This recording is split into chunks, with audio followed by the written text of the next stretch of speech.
I would love to grow in patience. I'm just not entirely sure how long I'm willing to wait for it.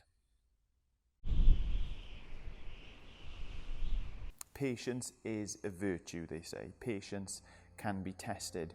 Weirdly enough, patience is something that is passive and yet requires a heck of a lot of activity. On Sunday, we were looking at a period in King David's life where he had to show an awful lot of patience.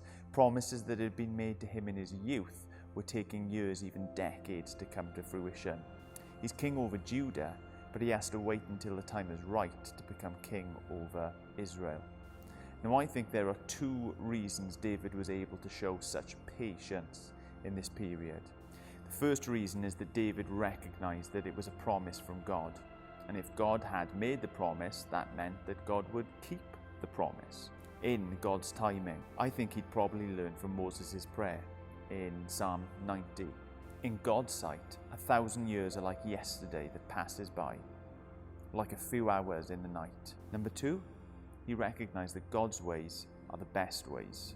Our plans, as good as they are in our eyes, simply do not stack up to God's plans. It's the sort of insight that he probably shared with his children. Many plans are in a person's heart, but the Lord's decree will prevail. So what about us?